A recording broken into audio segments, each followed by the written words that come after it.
काय केलं तू? एक नाही खाऊ शकत ना पूर्ण. मित्रांनो एक स्पॉट मिळाला आम्हाला म्हणून आम्ही थांबलो. तर इथं मागे सेन्सर आहे, त्याच्यावरून तिथं एंट्री गेटला समजतं की इथं किती गाड्या उभ्या आहेत आणि फुल आहे का जागा आहे का. गाडी सुद्धा थोडी स्टार्ट करून ठेवली आहे.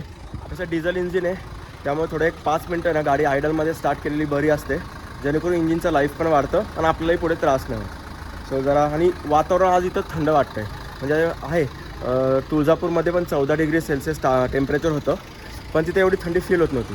पण इथे 15 असूनसुद्धा थंडी फील होते. जरा हवा वगैरे पण चेक करून घ्यावी असं वाटतंय मला. ठीक आहे बघूया, चला. काचा पुसतो मी. बॅगा आलेल्या आहेत, बॅगा टाकतो आणि आम्ही पुढच्या प्रवासाला निघतो. मला वाटलं होतं बॅगा भरून जरा थंडी कमी होईल, पण थंडी कमी नाही झाली, थंडी उलट जास्त वाजते. उन्हात उभे तरी पण थंडी वाजते. गाडी रेडी आहे आमची, फुल सगळं डिक्की बिक्की पॅक केलेली आहे. आता आम्ही पितोय चहा. इथं आम्ही थांबलो होतो. ह्यांचं रेस्टॉरंट अजून ओपन नाही झालेलं, त्यामुळं ह्यांच्याकडनं चहा पितो. ऐक चांगलं स्पेशल कस्टमाइज हो. काय काय टाकलं माहिती? अद्रक, दूध,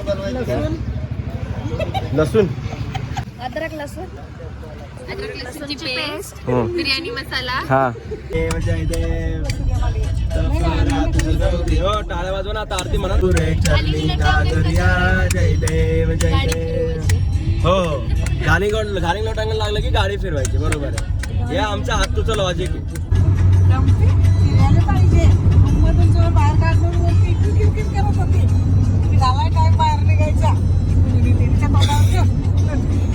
कोवळं ऊन आहे, येऊ द्या येऊ द्या जरा ऊन, काय नाही होत. कुठे गेली ती? महाकैवल्य तेजा सेविती साधू संत मनुवेदला माझा आरती ज्ञानराजा. मित्रांनो सागाचं जंगल आहे पूर्णपणे. आधी हा सिंगल रस्ता होता, आता इथं 4 लेन रस्ता झाला आहे आणि जंगलाच्या मधून हा रस्ता चालला आहे. म्हणजे बऱ्यापैकी झाडं मला वाटतं त्यांनी कट केली असतील, पण ठीक आहे, आता काय नाही करू शकत. खूप घनदाट जंगल आहे, खूप घनदाट सागाचं. आणि मी या साईडला आज जाळी नाही लावली मुद्दामच, की तुम्हाला सगळं दाखवता यावं. हे बघा पुढे कसलं मस्त दिसते बघा. आणि स्पीड पण माझा जास्त नाही आहे, 100च्या वर जात नाही आहे गाडी. तुम्हाला वाटत असेल ते वाईड अँगल कॅमेऱ्यामध्ये शूट केल्यामुळे ते एकदम सगळं फास्ट दिसतं. या मित्रांनो बाकरवडी खायला. बाकरवडी आमचा स्नॅक्स टाइम चालू झाला आहे. सगळ्यांनी काय ना काय काढलंय खायला.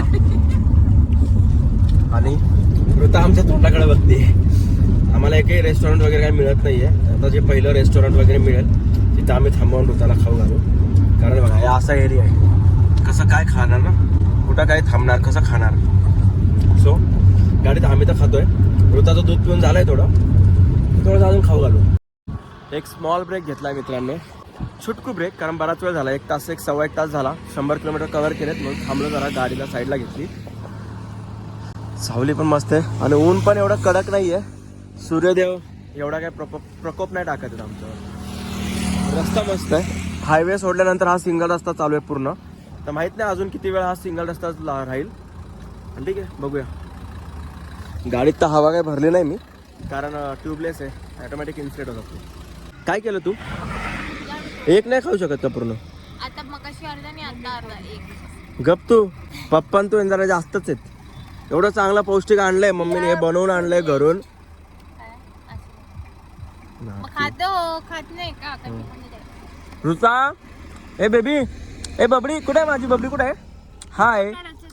हा ढेकळ काय आहे?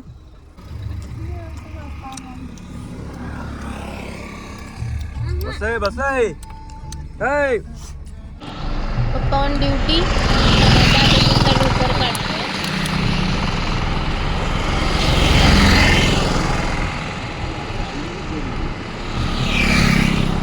गोड गोड पिल्लू आहे.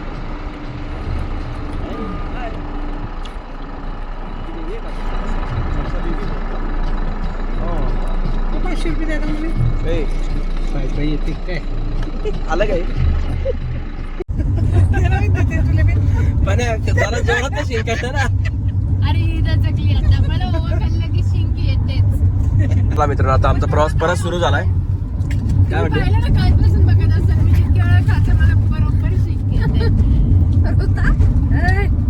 म्हणून मला शिकायचं जरी असेल तरी मी सोडलं काय पाच लाईट बंद केलं बरं. जास्त क्युरिओसिटी करून नाही का बुक्यात बंद करून 1 hour later.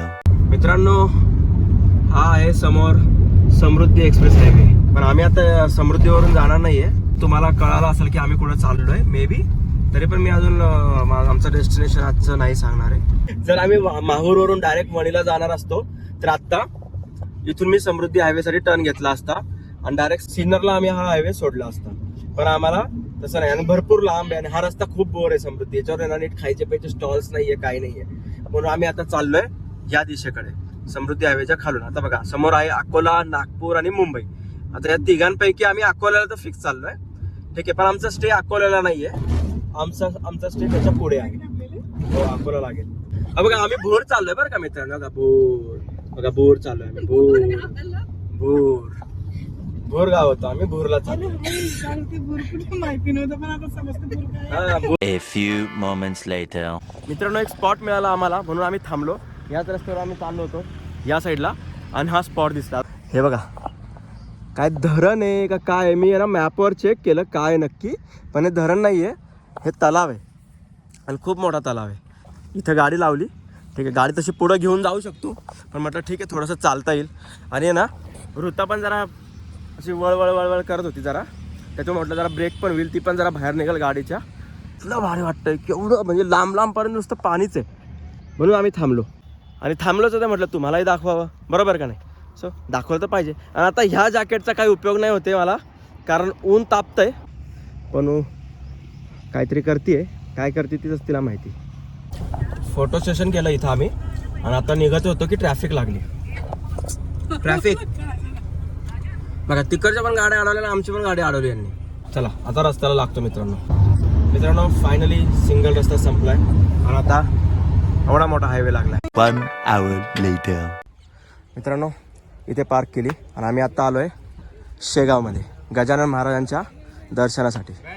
आता आम्ही चाललोय भक्त निवासकडे बघायला की रूम्स वगैरे अवेलेबल आहेत का. इथं भरपूर गर्दी आहे. इतक्या साऱ्या गाड्या आलेल्या आहेत. पार्किंगला दिसतंय पण ठीक आहे. आणि हे पार्किंग माहिती आहे का मित्रांनो हायटेक आहे. म्हणजे जेव्हा इथे एखादी गाडी लागते ना तेव्हा इथं मागे सेन्सर आहे. त्याच्यावरून तिथं एंट्री गेटला समजतं की इथं किती गाड्या उभ्या आहेत आणि फुल आहे का जागा आहे का नाही. त्याच्यावरून एकच जागा रिकामी होती सो मी इथं गाडी टाकून दिली. चला आता हे इथं उभे आहेत, इथं जाऊया. काय झालं तिकडं जायचं आहे. इकडून येणार रस्ता भक्त निवास संकुलकडे. आता मी चाललोय भक्त संकुलकडे रूम बुक करायला.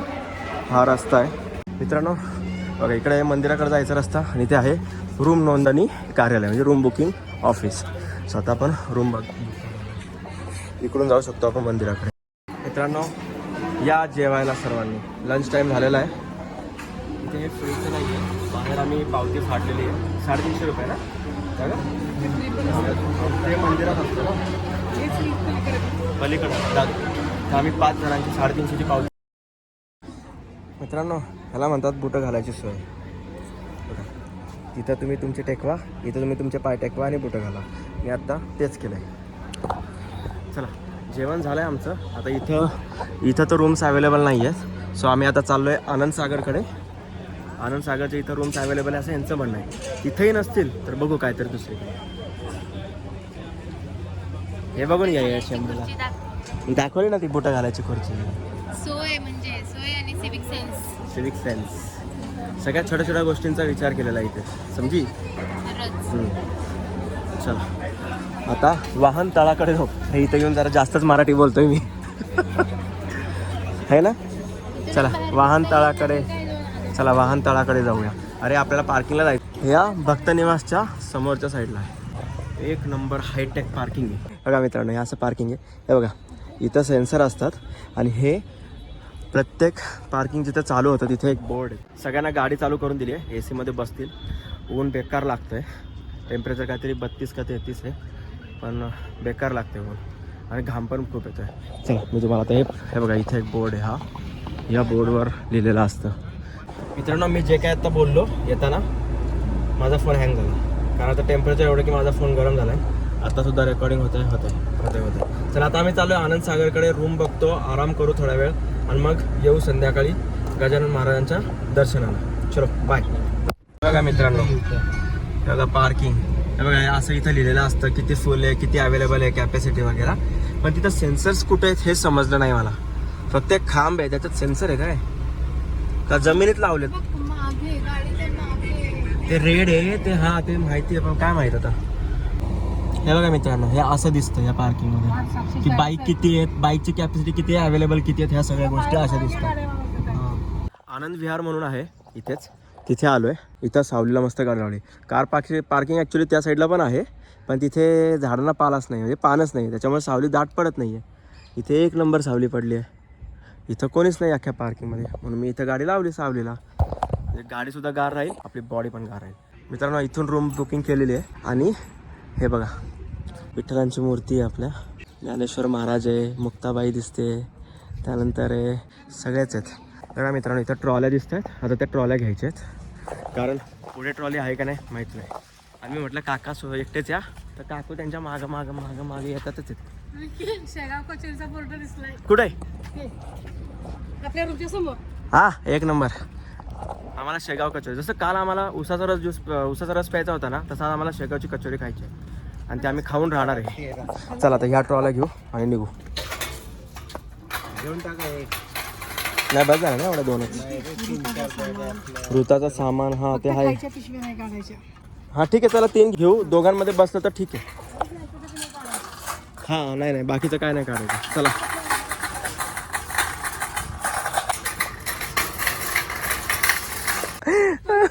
हे बघा मित्रांनो, इथं त्या ह्या जे ट्रॉली आहेत त्या इथं पण अवेलेबल आहे. बघा इथं पण आहेत, पण ते मगाशी जाताना मी बघितलं नाही.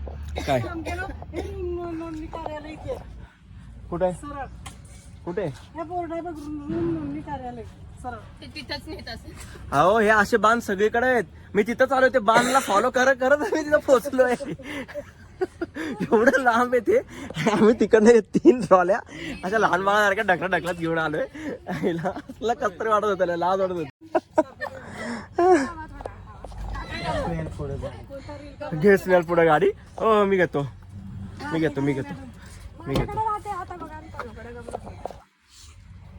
काय करते हा उघड. नाही एकदा ट्राय कर. चल जोरात पुश कर. दादा म्हणजे नख आहेत म्हणून. हा कमॉन. अरे काय तू. अरे नख आहेत माझे म्हणून. मग काप ना. नाही कापायचे. हे बघ आले भारी. एवढा सामान आहे. चला स्टार्ट. गाडी तिकडं होती, तिकडून मी आता इथं आणली, कारण आमची जी रूम आहे तिथून अजून बरंच लांब आहे. त्यामुळे समजा गाडीतून काय लागलं तर ॲटलिस्ट गाडी तरी जवळ पाहिजे. खूप लांब आहे आणि हे इथं एवढंच इथपर्यंतच पार्किंग आहे. इथून पुढे गाडी अलाउड नाही आहे, त्यामुळं थोडी जवळ आणली गाडी. हा हे दरवाजा इथून आम्ही एंटर केला आहे. ठीक आहे. इथं यांनी दिले काही कपाटं, बॅग्स वगैरे ठेवायला. हा एक ड्रेसिंग टेबल इथे. ठीक आहे. मस्त इथंही कॅबिनेट्स आहेत, टॉयलेट, बाथरूम, बेसिंग आणि देन ही आहे रूम. हे बघा 1 बेड, 2 बेड अँड एक डबल साईज बेड. चेअर्स पण आहेत कोपऱ्याला. आणि रूम म्हणजे आयुष्यपत एवढा मोठा हॉल आहे, एक नंबर आहे.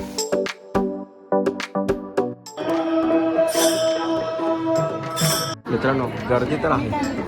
या मित्रांनो शेगावची कचोरी खायला. मी गाडी कुठं लावली हेच विसरलोय.